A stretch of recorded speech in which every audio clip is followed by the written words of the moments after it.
if your mind replays conversations long after they're over, analyzing every word, every pause, every shift in someone's tone, this isn't random. And it's not a flaw. In the next 4 minutes, I'll explain exactly why your brain works this way in 3 stages. And stage 3? It's going to completely reframe what you've been told about yourself.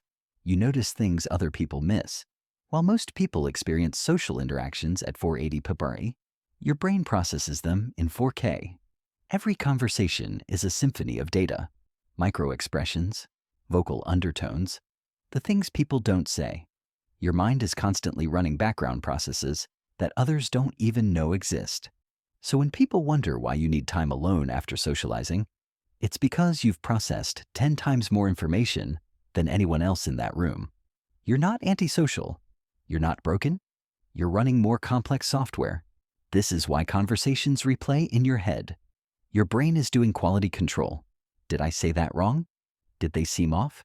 What did that pause mean? These aren't anxious spirals.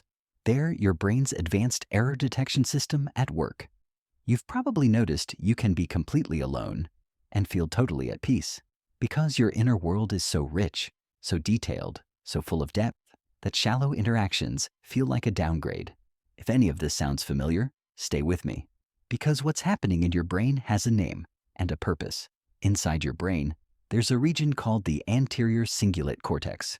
Think of it as your brain's quality control department. It monitors every social interaction for inconsistencies, threats, and hidden meanings.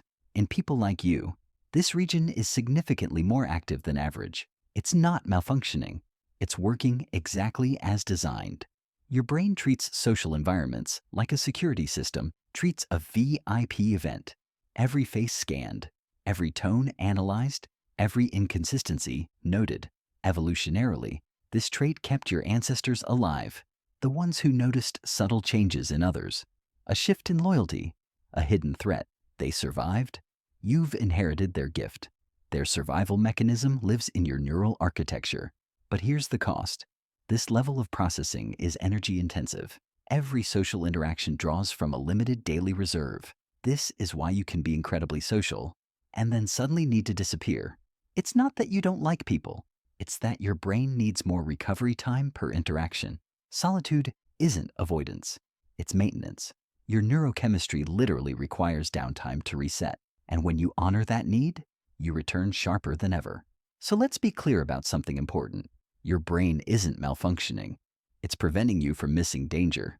It's doing exactly what it evolved to do, at a higher level than most. Now, let's talk about what happens when you don't understand this about yourself, and then what changes when you finally do. The journey you've been on has 3 distinct phases. Let me show you where you might be right now. Stage 1, why do I feel broken? You probably spent years wondering what was wrong with you. Why socializing that seemed easy for everyone else left you drained? Why just relax never worked? Why stop overthinking felt impossible?